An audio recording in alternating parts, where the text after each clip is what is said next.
जो हो गया उसे सोचा नहीं करते, जो मिल गया उसे खोया नहीं करते। जो हो गया उसे सोचा नहीं करते, जो मिल गया उसे खोया नहीं करते। अक्सर मंजिल उन्हीं को मिलती है जो वक्त और हालात पर रोया नहीं करते हैं। अक्सर मंजिल उन्हीं को मिलेगी जो वक्त और हालात पर रोया नहीं करते हैं। अर्थात माय डियर स्टूडेंट्स, हमेशा ध्यान रखिएगा, वक्त और हालात कैसा भी हो, हमें हमारी मंजिल पे जाने के लिए तैयारी तो करनी ही पड़ेगी।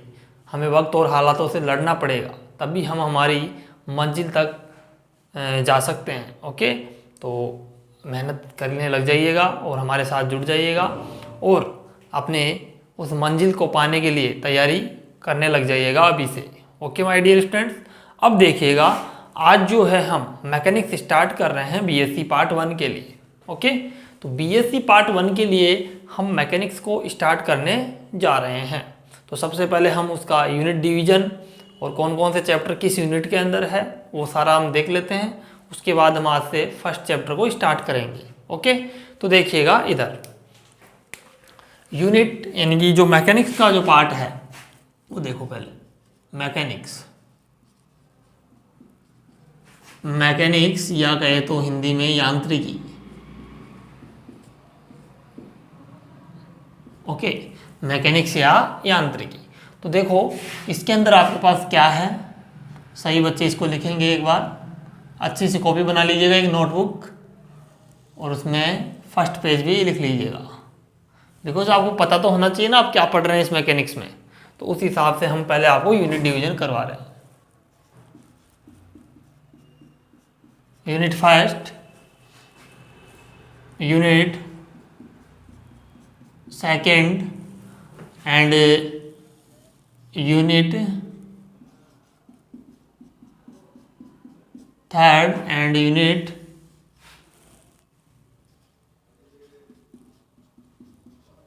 फोर्थ। ओके, तो यूनिट आपके 4 यूनिट हैं यहाँ पर। फर्स्ट यूनिट में देखो कौन कौन से चैप्टर हैं वो देखिएगा। फर्स्ट चैप्टर है यहाँ पर भौतिक नियम,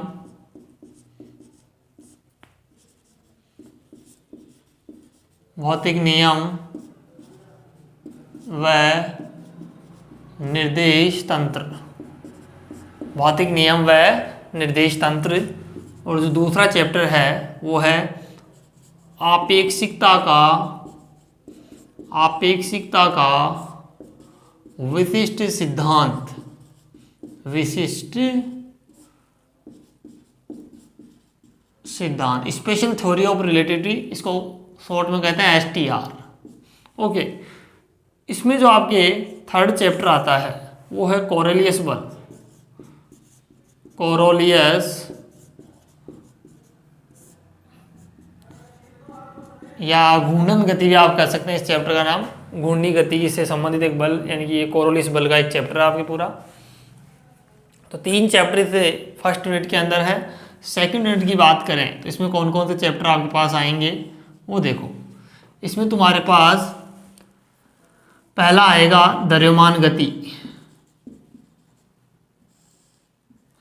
या द्रव्यमान केंद्र, सेंटर ऑफ मास।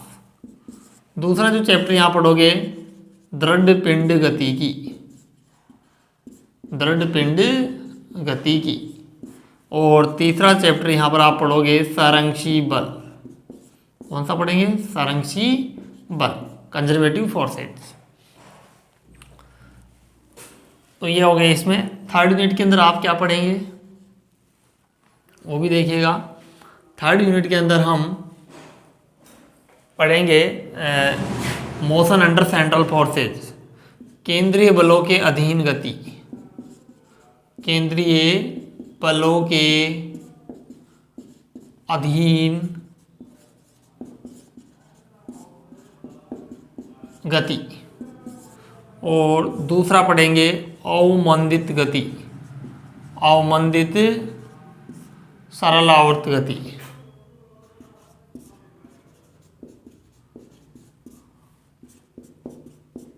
ओके, दूसरा चैप्टर ये हो गया। यूनिट 4 के अंदर आप क्या पढ़ेंगे? पहला पढ़ेंगे चालित आवर्ती दोलन, चालित आवर्ती दोलन। और दूसरा चैप्टर यहाँ पढ़ेंगे युग्मित दोलन, युग्मित दोलन। तो आप देख पा रहे हैं यहाँ पर हमारे पास कुल मिला के कितने चैप्टर हो गए, 1 2 3 4 5 6 7 8 9 10, टोटल 10 चैप्टर्स हैं विद्यार्थियों। तो इनको यूनिट के अंदर डिवाइड किया गया है। ओके, तो फर्स्ट यूनिट में हम 3 चैप्टर पढ़ेंगे, सेकंड यूनिट में 3 चैप्टर, और थर्ड में 2, और फोर्थ में भी 2। ओके, तो ये चैप्टर्स का डिवीजन है यूनिट के अकॉर्डिंग। तो आप एक बार इनको राइट डाउन करें अपने कॉपी के फर्स्ट पेज में। मैकेनिक्स की एक कॉपी बना लीजिए अच्छी सी, है ना, बढ़िया बढ़िया सुंदर सुंदर नोट्स लिखने हैं आपको, ताकि बाद में पढ़ने में भी मज़ा आए। ओके, तो यहाँ तक करेंगे एक बार।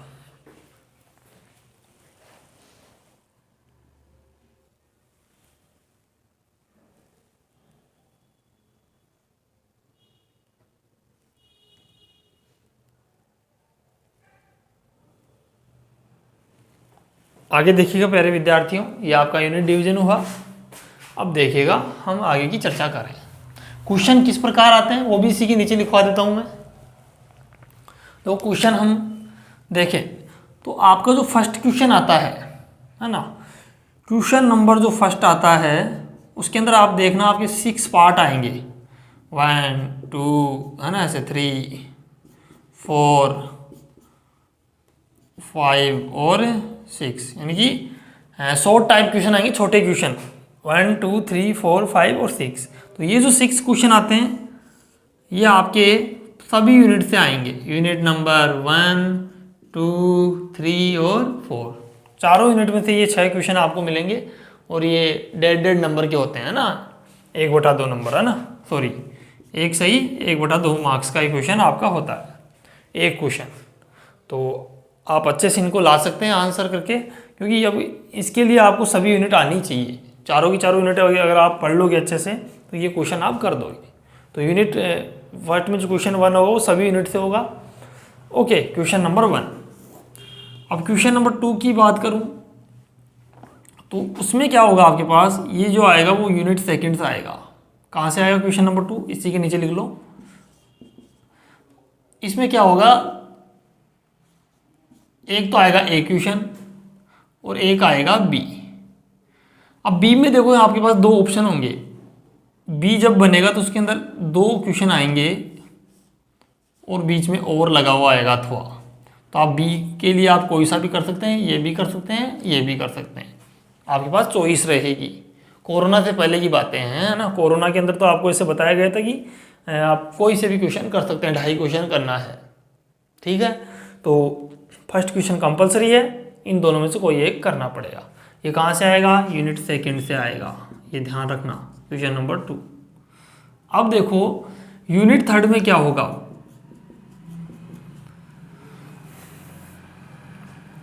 सॉरी ये यूनिट फर्स्ट में आएगा, यानी यूनिट फर्स्ट सेकंड थर्ड होगा तो 4 का तो हो ही गया ना। यूनिट फर्स्ट में क्वेश्चन नंबर 2 आएगा और यूनिट सेकंड में से क्वेश्चन नंबर 3 आएगा, उसमें भी वही काम है। ए तो आपको कंपलसरी करना पड़ेगा और बी के लिए आपको अथवा में एक क्वेश्चन मिलेगा, दोनों में से कोई सा भी आप कर सकते हैं बी के लिए, ए आपका कंपलसरी है। क्वेश्चन नंबर 3 की बात करें तो वो कहाँ से आएगा, यूनिट नंबर, ये तो आपका sorry 4 number question, question number 4 जो है यूनिट थर्ड से आएगा। कहाँ से आएगा, यूनिट थर्ड से। इसमें भी वही काम है, ए आपका कंपलसरी करना पड़ेगा और बी में से आपको अथवा का ऑप्शन मिलेगा, तो आप कोई सा भी एक कर सकते हैं, ठीक है। ऐसे ही क्वेश्चन नंबर 5 जो है वो आपका आएगा यूनिट नंबर 4 से, इस वाली यूनिट से।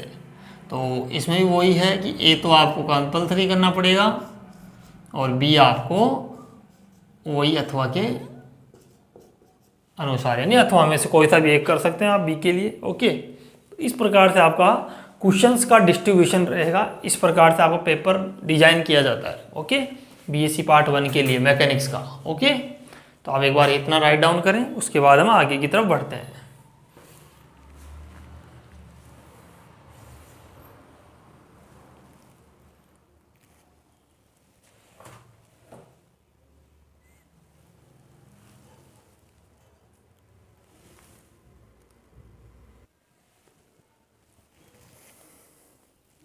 चलिए डियर स्टूडेंट्स, आगे की तरफ बढ़ते हैं अपन। देखिएगा, तो ये आपने अच्छी तरह से नोट कर लिया होगा सुंदर सुंदर अक्षरों में। ओके, अब आगे की तरफ बढ़ते हैं।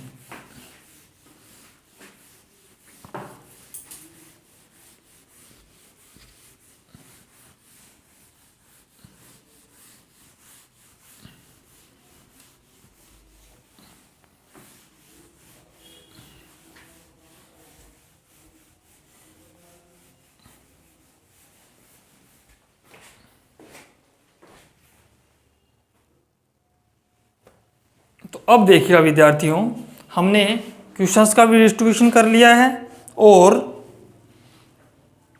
आपने यूनिट का डिवीजन भी देख लिया है। ओके, तो अब हम मैकेनिक्स को स्टार्ट करने की बात कर रहे हैं।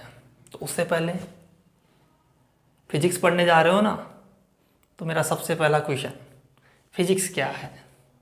What is physics? ये आना चाहिए कि नहीं बताइए? कक्षा 11 के अंदर जब आप पढ़े थे BS 11th की बुक के अंदर फर्स्ट चैप्टर, वहाँ आपको फिजिक्स का एक बेसिक इंट्रोडक्शन दिया गया था, जो फर्स्ट चैप्टर है वहाँ का, तो वो आपने पढ़ा होगा। उसी के अकॉर्डिंग आप मुझे कमेंट बॉक्स में बता सकते हैं कि फिजिक्स क्या है, व्हाट इज फिजिक्स। तो विद्यार्थियों, हम आपको बताते हैं। सबसे पहले हम फिजिक्स का मीनिंग समझेंगे क्या है फिजिक्स। विद्यार्थियों, इस नेचर में होने वाली इवेंट्स, जो भी फिजिकल इवेंट्स, जो भी आसपास में इवेंट्स हो रही हैं इस नेचर के अंदर, उनको एक्सप्लेन करने का एक जरिया है, एक साधन है। कौन? फिजिक्स। फिजिक्स क्या है? इस नेचर में होने वाले इवेंट्स को एक्सप्लेन करने का जरिया है, एक साधन है प्यारे विद्यार्थियों।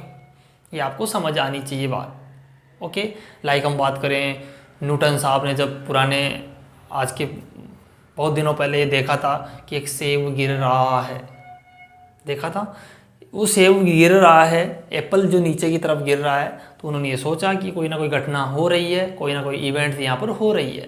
दैट मीन्स उन्होंने उस इवेंट्स को फिजिक्स की सहायता से समझाया और वहाँ से एक नया जो है सिद्धांत उन्होंने दिया, गुरुत्वाकर्षण का सिद्धांत। तो विद्यार्थियों, हमारा फिजिक्स नेचर में होने वाली इवेंट्स को एक्सप्लेन करेगा। ओके, ये ध्यान रखना है, ना कि वो इवेंट्स उस नेचर में क्यों हो रही है उसको एक्सप्लेन नहीं करेगा। ठीक है, तो नेचर में जो भी दिख रहा है, जो भी हो रहा है, उसको हमारा फिजिक्स एक्सप्लेन कर देगा। बट कोई भी इवेंट्स मान लीजिए क्यों हो रहा है, उसका हमारे पास फिजिक्स के पास कोई उसका एक्सप्लेनेशन नहीं है। ओके विद्यार्थियों, इतनी बातें आपको आनी चाहिए। ठीक है, तो अब हम आपने फिजिक्स का बेसिक इंट्रोडक्शन ले लिया है, क्योंकि ये आपके एग्जाम में नहीं आएगा। हम आपको एकदम बेसिक बता रहे हैं कि आपको कोई दिक्कत ना आए बाद में भी। ठीक है, तो अब हम मैकेनिक्स को स्टार्ट करने जा रहे हैं। किसको? मैकेनिक्स को, यानी कि यांत्रिकी को आप लोग स्टार्ट कर रहे हैं। यांत्रिकी,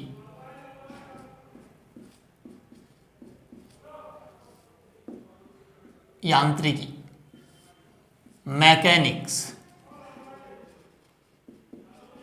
मैकेनिक्स। तो सबसे पहला क्वेश्चन, यांत्रिकी क्या है? What is the mechanics? आना चाहिए ना विद्यार्थियों। मैकेनिक्स क्या है? इस बुक का नाम है मैकेनिक्स। आपने मान लीजिए पूरे चैप्टर्स पढ़ लिए, सब कुछ पढ़ लिया, लेकिन इस बुक का नाम का ही मीनिंग नहीं पता है, तो आपने क्या पढ़ा होगा फिर? ये कैसे हम मान लें कि आपने कुछ पढ़ा है इसके अंदर, जबकि आपने मैकेनिक्स के बारे में भी 11th क्लास में पढ़ा है। मैं देखो पीछे की आपको रिकॉल कराता रहता हूँ, है ना, इसलिए आप ये थोड़ा ध्यान रखें। मैं हर चीज़ को बेसिक से लेके हाई लेवल तक ले जाने की कोशिश करूँगा। बस आप लगातार जुड़े रहिएगा, एक भी लेक्चर को मिस मत कीजिएगा, आराम से देखिएगा। ठीक है, तो अब देखिएगा यांत्रिकी। मैं यहाँ पर एक फ्लो चार्ट बनाता हूँ, उसके अकॉर्डिंग अपन पढ़ेंगे। देखो यांत्रिकी जो है प्यारे विद्यार्थियों, ये भौतिक विज्ञान की या फिजिक्स की एक ऐसी ब्रांच है जो किसी भी पार्टिकल की या किसी भी कण की गति का अध्ययन करवाती है ना। भौतिक विज्ञान की वह शाखा जिसके अंतर्गत हम किसी कण की गति का अध्ययन करते हैं, किसी भी कण की गति का अध्ययन करते हैं, उसे हम यांत्रिकी कहते हैं प्यारे बच्चों। ये आपके माइंड में फिक्स हो जानी चाहिए बात। ओके, तो मैं सबसे पहले इसका फ्लो चार्ट बनाऊंगा। इस यांत्रिकी को फर्दर आगे 3 भागों में बांटा गया है। या 3 भागों में इसको विभाजित किया गया है।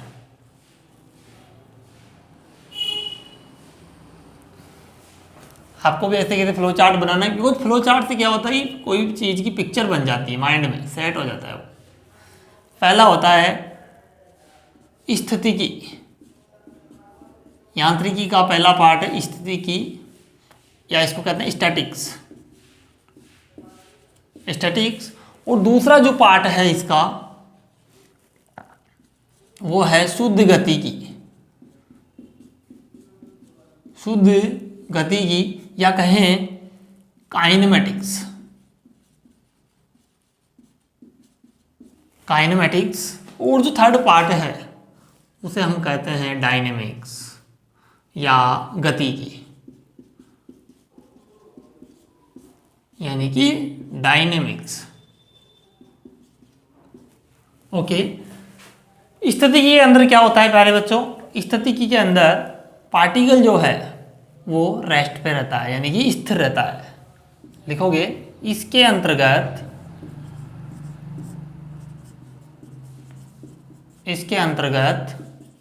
कण क्या रहता है, कण स्थिर अवस्था में रहता है। अभी बात करेंगे स्थिर अवस्था क्या होती है, सब समझेंगे अपन। स्थिर अवस्था, इसके अंतर्गत कण स्थिर अवस्था में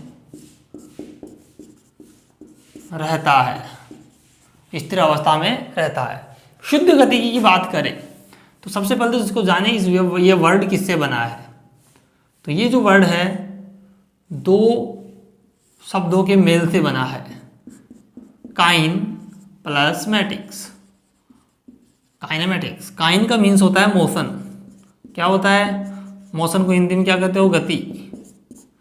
और मैटिक्स का मतलब आप सब जानते हैं मैथमेटिक्स। मैथमेटिक्स गणित, यानी कि गति की गणित का अध्ययन करना ही, इस गति की क्या गणित है उसका अध्ययन करना ही शुद्ध गतिकी कहलाती है। अब गति की गणित क्या होती है, लाइक हम बात करें जब हम सरल रेखा में गति पढ़ते थे, है ना, वहाँ पर 11th में, तो हम वहाँ देखते थे कण का विस्थापन क्या है, इसकी दूरी क्या है, इसका चाल क्या है, इसकी वेग क्या है, इसका त्वरण क्या है। वो इसकी एक मैथमेटिकल टर्मिनोलॉजीज हैं जो पार्टिकल की स्टेट को रिप्रेजेंट या डिफाइन करती है। ठीक है, वो एक गति की गणित की टर्म्स हैं जो उनको अपन वहाँ पढ़ते थे ना। तो गति की गणित का अध्ययन करना ही क्या है, शुद्ध गतिकी कहलाता है प्यारे बच्चों। इतना आपको माइंड में अच्छे से फिट कर लेना है। अब शुद्ध गतिकी के अंदर क्या करते हैं अपन, तो लिखेंगे इसके अंतर्गत हम गति का कारण ज्ञात नहीं करते हैं। कारण ज्ञात नहीं करते हैं, यानी इसके अंदर हम कण की गति का कारण ज्ञात नहीं करेंगे बिल्कुल भी। कहने का मतलब उस वस्तु पे मान लीजिए बल लग रहा है, लगने दीजिए, कैसे गति हो रही है हमें नहीं पता, हमें तो उसकी होती हुई गति को एक्सप्लेन करना है ओनली। हमें ये नहीं देखना कि वो गति क्यों कर रहा है, उसे किधर से फोर्स लग रहा है, क्या हो रहा है, कितना क्या हो रहा है ना। हमें जो जो इन्फॉर्मेशन मिली है हम उसके अकॉर्डिंग उसका स्टडी कर लेंगे इस वाले चैप्टर्स में, काइनेमेटिक्स के अंदर। क्योंकि हमारे पास यहाँ गति का कारण ढूंढने के लिए कोई एक्स्ट्रा रूल्स नहीं है यहाँ पर। ठीक है, तो हम यहाँ गति का कारण ज्ञात नहीं करते हैं इस वाली ब्रांच में। ओके, नेक्स्ट चलते हैं। डायनेमिक्स की बात करें तो इसका मीन्स गति की होता है, लेकिन इसके अंदर हम कण की गति का कारण ज्ञात करते हैं। तो लिखोगे इसके अंतर्गत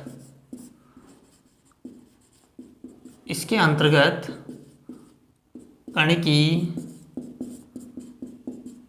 गति का कारण ज्ञात किया जाता है। जैसे कि आपने वहाँ चैप्टर नंबर 5 पढ़ा होगा, गति के नियम, 11th क्लास में, है ना। तो गतिकी का मीन्स है कि वहाँ पर आप गति का कारण ज्ञात करोगे। और गति का कारण ज्ञात करने के लिए सर्वप्रथम हमारी इस भौतिकी के अंदर न्यूटन साहब आए थे। उन न्यूटन साहब ने 3 नियम दिए थे अपने। फर्स्ट नियम जड़त्व का नियम, सेकंड नियम समवेग संरक्षण का नियम, और थर्ड नियम हमारा क्रिया प्रतिक्रिया का नियम, जो हमें किसी भी पार्टिकल की मोशन के बारे में इंफॉर्मेशन देते हैं कि वो इंफॉर्मेशन वो मोशन क्यों कर रहा है, वो गति क्यों कर रहा है, वो सारी चीज़ें हमें वो रूल बताएंगे। वो लॉ जो है न्यूटन साहब के, वो हमें बताएंगे ये चीज़ें।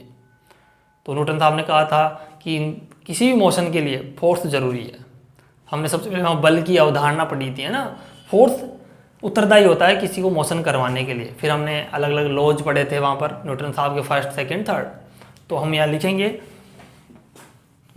पहला नियम हमने पढ़ा था जड़त्व का नियम। इसे न्यूटन का प्रथम नियम कहते हैं गति का। संवेग संरक्षण का नियम, संवेग संरक्षण का नियम। विद्यार्थियों ये बिल्कुल बेसिक है, एग्जाम के लिए नहीं, लेकिन आपको आना चाहिए कि आखिर क्यों हम मैकेनिक्स को कैसे डिजाइन कर रहे हैं, कैसे पढ़ रहे हैं, है ना। मैं डायरेक्ट चैप्टर भी स्टार्ट कर लेता, आप चैप्टर नंबर 1 ही डालना ऊपर ऊपर, है ना। ये चैप्टर नंबर 1 के लिए ही काम की चीज़ें हैं, है ना। आगे फिर आपको कोई दिक्कत नहीं आएगी, इसलिए हम बेसिक से लेके हाई लेवल तक आपको ले जाएंगे, कोई टेंशन नहीं लेने का। थर्ड है क्रिया प्रतिक्रिया का नियम। क्रिया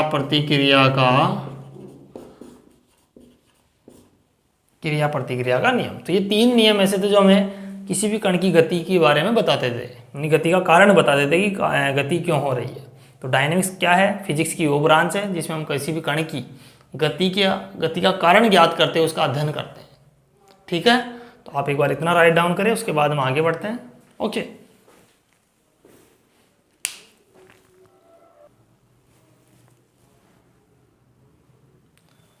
चलिए प्यारे बच्चों, आगे देखिएगा। आगे की बातें अपन अब करते हैं। अब इनकी एक एक की डेफिनेशन हम अच्छे से लिखते हैं। ये तो आपने फ्लो चार्ट बना लिया सभी ने। फ्लो चार्ट पे माइंड में फिक्स हो जाती है पिक्चर कि हाँ यार ऐसे अपन ने फ्लो चार्ट बनाया था। और वादा करता हूँ विद्यार्थियों, आपका फिजिक्स इतना अच्छा हो जाएगा कि आप कल्पना भी नहीं करेंगे, है ना। आज आपका लेवल देखिएगा, और जब ये कोर्स पूरा हो जाए उसके बाद में आप अपना लेवल देखिएगा, है ना। आपका लेवल कुछ अलग ही होगा फिजिक्स के अंदर, ये थोड़ा सा ध्यान रखिए बस। तो अब अपन एक एक की डेफिनेशन लिखेंगे। सबसे पहले आप हेडिंग डालेंगे यांत्रिकी,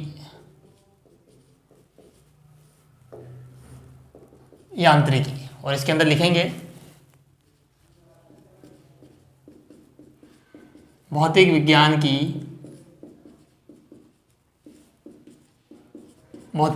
की वह शाखा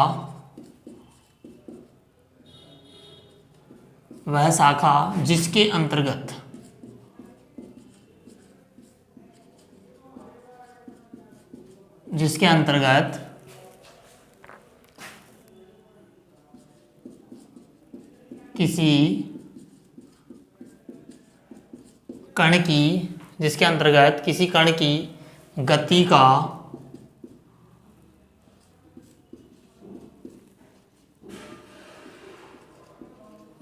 अध्ययन किया जाता है। यानी कि भौतिक विज्ञान की वह शाखा जिसके अंतर्गत किसी कण की गति का क्या करते हैं अपन, अध्ययन करते हैं। हाँ भाई, इंग्लिश मीडियम वाले बच्चे सुने, उनके लिए भी हम एक व्यवस्था कर रहे हैं।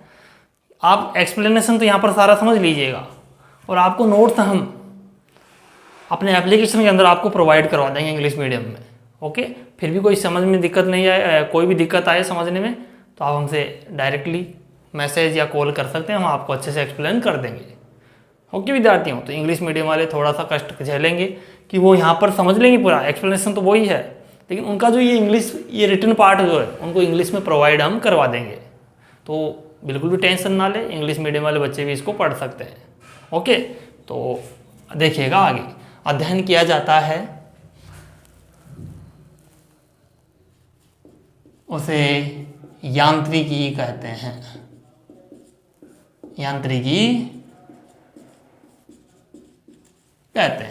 ओके, आगे लिखेंगे यांत्रिकी को मुख्यतः निम्न भागों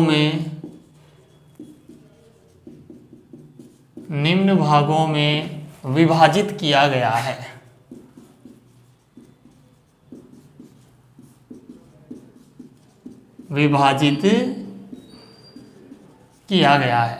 देखिएगा, पहला भाग है इसमें स्थितिकी,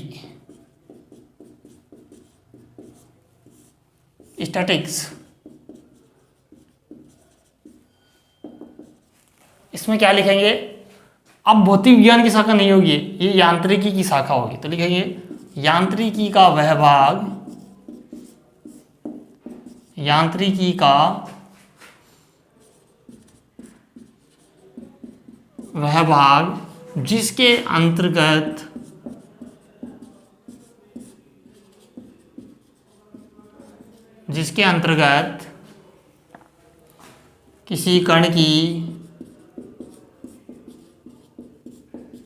किसी कण की स्थिर अवस्था,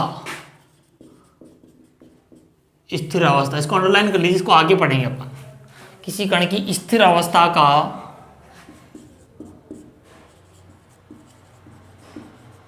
अध्ययन किया जाता है।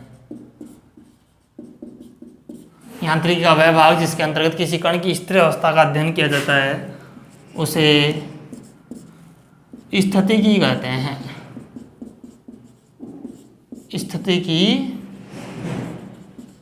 कहते हैं। ओके, सेकंड पॉइंट हमारे पास, सेकंड इसका जो हमने डिवीजन किया था उस टाइम, तो हमने देखा था कौन सी थी?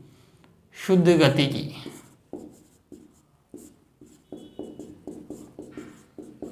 शुद्ध गतिकी या कहें तो काइनेमेटिक्स।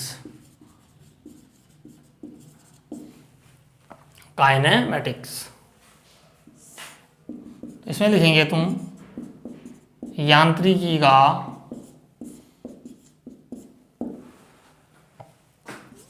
वह भाग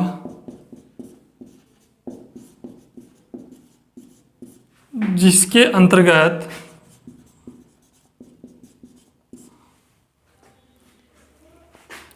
बिना गति का कारण ज्ञात किए, बिना गति का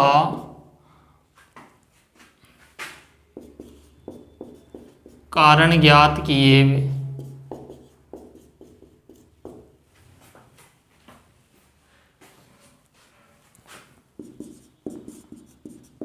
किसी कण की गति का अध्ययन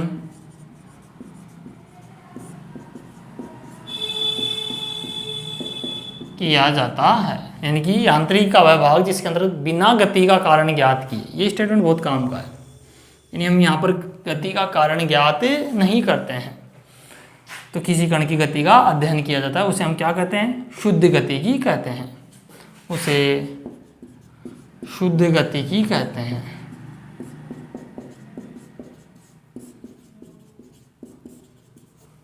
आगे लिखेंगे, इसे अंग्रेजी में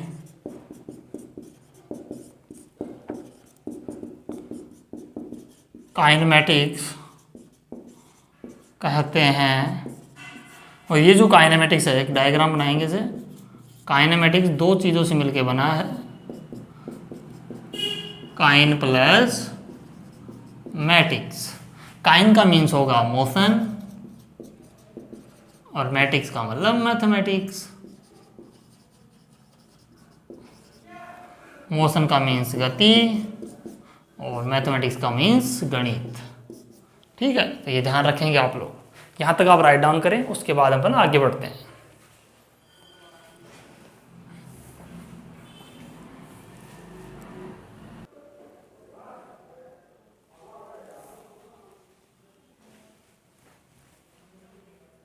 तो चले प्यारे विद्यार्थियों, आगे देखिएगा,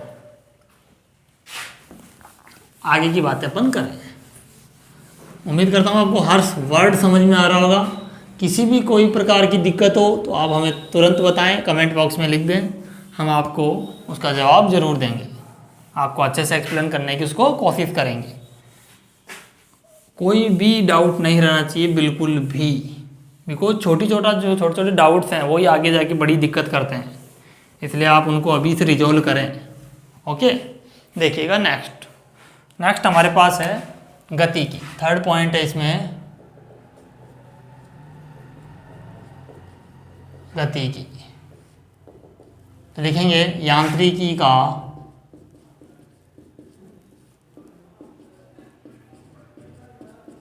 वह भाग जिसके अंतर्गत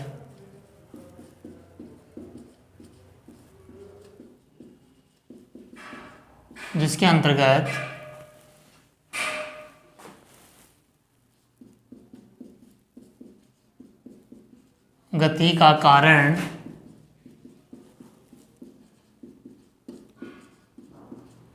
ज्ञात करते हुए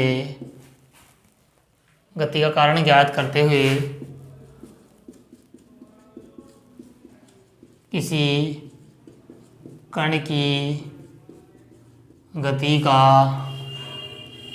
अध्ययन करते हैं। किसी कण की गति का अध्ययन करते हैं, उसे गतिकी कहते हैं, उसे डायनेमिक्स कहते हैं। ओके, तो आगे लिखेंगे, गति का कारण ज्ञात करने के लिए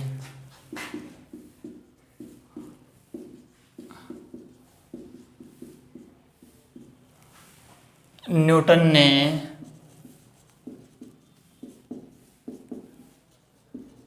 अपने 3 नियम दिए।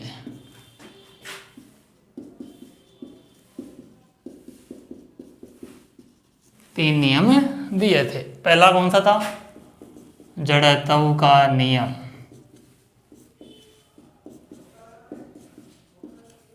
दूसरा संवेग संरक्षण का नियम।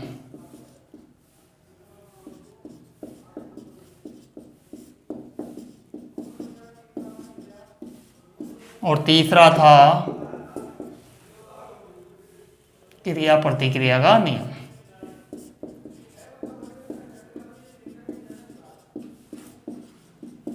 ओके, तो ये 3 नियम न्यूटन साहब ने दिए थे, जिससे हम किसी भी वस्तु की या किसी कण की गति के बारे में इंफॉर्मेशन प्राप्त करते हैं। ओके, तो आप यहाँ तक राइट डाउन करें सभी बच्चे। उसके बाद अपन आगे बढ़ते हैं थोड़ा सा।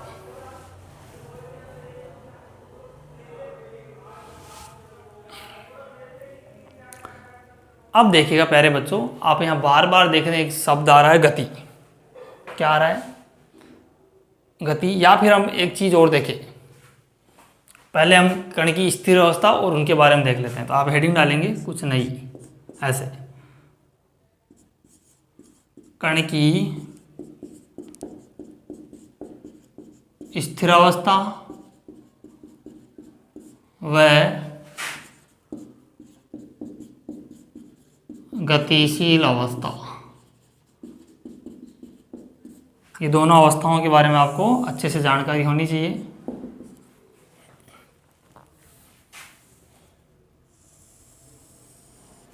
ठीक है, तो इसके अंदर देखो क्या लिखोगे।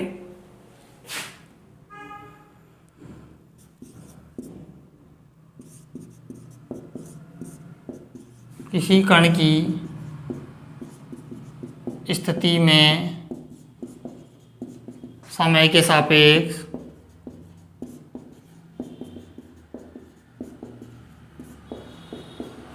कोई परिवर्तन नहीं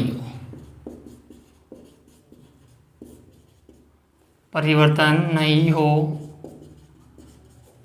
यानी कि किसी कण की स्थिति में समय के सापेक्ष कोई परिवर्तन ही नहीं हो रहा। जैसे मान लीजिए मैं यहाँ पर खड़ा हूँ और आपके 2 सेकंड बाद ही मैं यहीं पर हूँ, इसका मतलब समय के सापेक्ष समय तो बढ़ गया लेकिन मेरी स्थिति यहीं पर है। इसका मतलब मैंने अपनी स्थिति चेंज नहीं की। दैट मीन्स ये कण की क्या कहलाएगी? स्थिर अवस्था, यानी वो एक जगह स्थिर है। तो किसी कण की स्थिति में समय के सापेक्ष कोई परिवर्तन नहीं हो तो उसे कण की स्थिर अवस्था कहते हैं। ओके, ये आपका पहला पॉइंट हो गया। दूसरा पॉइंट इसी में लिखो, किसी कण की स्थिति में समय के सापेक्ष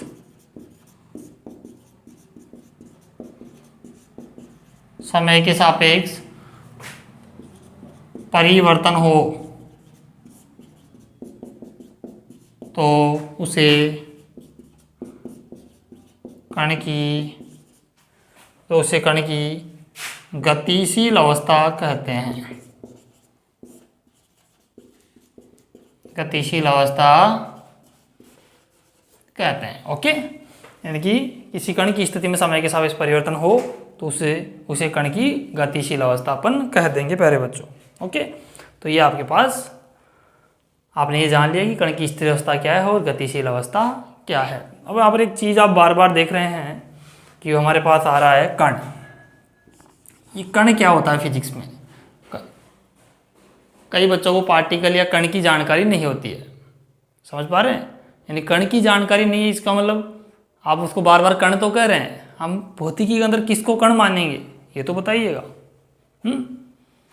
कुछ ना कुछ डेफिनेशन तो होनी चाहिए कि किसको आप पार्टिकल कहेंगे। ओके, तो उसके बारे में आगे चर्चा करते हैं। एक बार आप यहाँ तक राइट डाउन करें सभी बच्चे।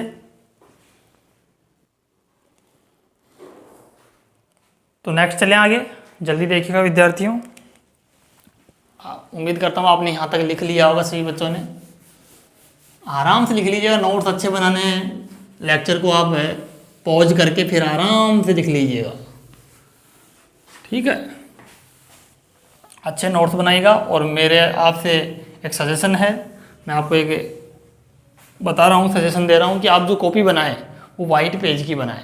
A4 साइज़ के जो वाइट पेज आते हैं उनमें एक कॉपी बनाएं, लाइन वाली कॉपी ना बनाएं, क्योंकि वाइट पेज में आप अपनी इच्छित कोई भी चीज़ आप लिख सकते हैं, कोई भी डायग्राम अच्छे से बना सकते हैं।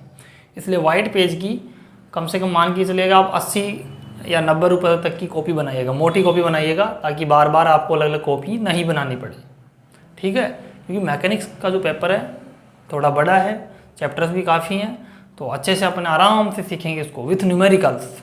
न्यूमेरिकल भी करेंगे यहाँ पर, बिकॉज आगे आपको IIT JEM गेट नेट बहुत सारे एग्जाम्स देने हैं। ओके, तो उनकी तैयारी भी अभी से ही स्टार्ट करनी है प्यारे बच्चों, समझ पा रहे हैं ना? हाँ, तो देखिएगा, हम कण की परिभाषा पढ़ना चाह रहे हैं। कण क्या है? ये इतनी छोटी छोटी बातें कौन बताएगा बताओ? हम चाहते हैं कि बच्चों को कोई भी डाउट नहीं रहे, कण या पार्टिकल। तो देखो, कण या पार्टिकल की कोई एक डेफिनेशन फिक्स की गई है फिजिक्स में कि आप किसको कण मानेंगे और किसको कण नहीं मानेंगे, है ना? कण का मीन्स नहीं कि हम तो छोटी सी वस्तु को कण मान लेंगे, नहीं, कोई बड़ी वस्तु को भी कण माना जा सकता है फिजिक्स के अंदर, लेकिन उसकी कुछ निश्चित डेफिनेशन है, उसको फॉलो करना चाहिए वो कण। आइए देखते हैं उसकी डेफिनेशन। तो लिखेंगे, वह वस्तु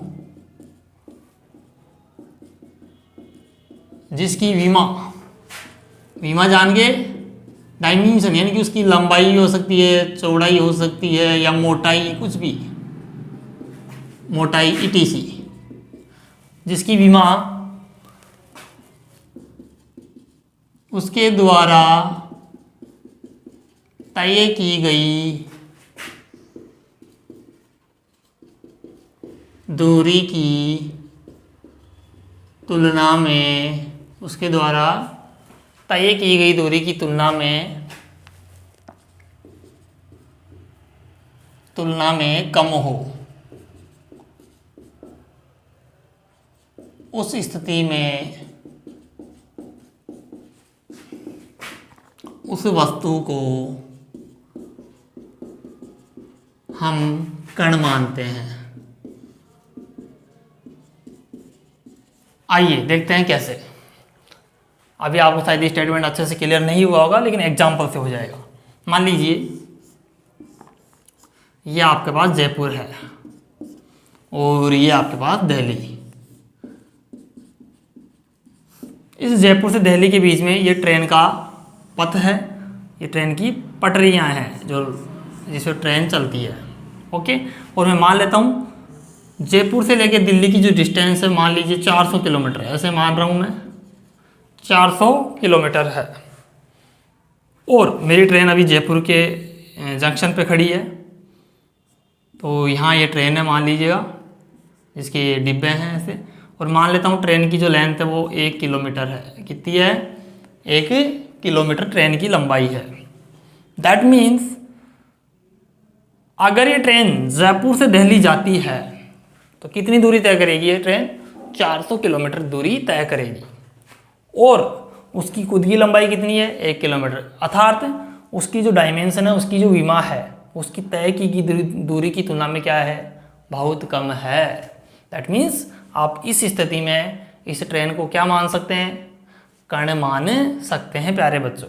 आई बात समझ में कि ये जो तय की दूरी है वो इसकी दूरी की तुलना में क्या है? बहुत ज़्यादा है। आप उल्टा ही बोल सकते हैं, यानी दूरी ज़्यादा होनी चाहिए इसकी विमा से, तब आप उस वस्तु को क्या मान सकते हैं? कर्ण मान सकते हैं। ओके, एक मैं इसका उल्टा एग्जाम्पल लूँ कि मान लीजिए जयपुर जंक्शन पे ट्रेन खड़ी है, ठीक है, और वो जयपुर जंक्शन पे मान लीजिए थोड़ा सा स्टार्ट करके थोड़ा सा आगे ले गया उसको, उसका जो लोको पायलट है उसको स्टार्ट करके थोड़ा सा आगे ले गया ट्रेन को।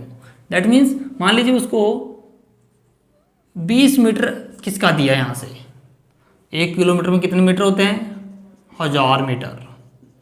दैट मीन्स उसने दूरी कितनी तय की? ओनली 20 मीटर, जबकि उसकी खुद की लंबाई 1000 मीटर है। दैट मीन्स उसकी विमा की तुलना में उसकी दूरी क्या है? कम है। दैट मीन्स वो जो ट्रेन है उस स्थिति में क्या नहीं कहलाएगी? कण या पार्टिकल नहीं कहलाएगी।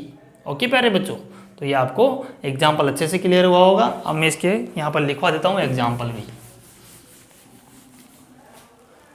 एग्जाम्पल्स लिखेंगे। फर्स्ट, किसी ट्रेन द्वारा जयपुर से दिल्ली की दूरी तय करना। और दूसरा एग्जाम्पल है, किसी ट्रेन द्वारा 10 मीटर दूरी तय करना। ऐसे लिख लिया। तो आप सोच सकते ट्रेन की लंबाई 10 मीटर तो नहीं हो सकती। दैट मीन्स फर्स्ट कंडीशन में वो कर्ण होगा, सेकंड में कर्ण नहीं होगा। तो लिखेंगे उदाहरण, फर्स्ट में कर्ण को ट्रेन को कर्ण माना जाता है,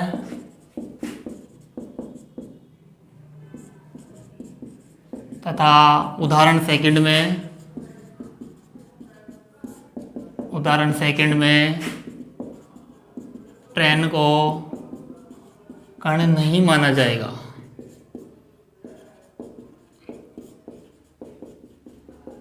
ओके, तो प्यारे बच्चों ये आपको ध्यान रखना है। हर छोटी छोटी चीज़ें आपको हम यहाँ सिखाएंगे, वरना बीएससी में कौन बताएगा तुम्हें कर्ण क्या होता है? ये 11th की बातें हैं सारी। ठीक है प्यारे बच्चों, तो आज हमने ओनली क्लासिकल मैकेनिक्स का एक बेसिक इंट्रोडक्शन किया है। ओके, ये बताने के लिए कि आखिर मैकेनिक्स को कैसे हम आगे की तरफ बढ़ाएंगे, क्योंकि आपको ये बेसिक आना चाहिए। क्योंकि आप बच्चे कोरोना के अंदर प्रमोट हुए हैं, मुझे पता है, इसलिए आपने 11th 12th में इतना ध्यान नहीं दिया था उस टाइम। ठीक है, तो अब हम उन चीज़ों को भी साथ में लेके चलेंगे ताकि आपको आगे कोई दिक्कत ना आए। तो विद्यार्थियों, मैं आपसे उम्मीद करता हूँ कि आप इस लेक्चर को ज़्यादा से ज़्यादा अपने फ्रेंड्स को बताएंगे, क्योंकि विद्यार्थियों ये एक ऐसा चैनल है जिसके माध्यम से आप हर चीज़ को अच्छे से क्लियर करेंगे, क्योंकि हम विद्यार्थियों की भावनाओं को समझते हुए उस पर काम करते हैं।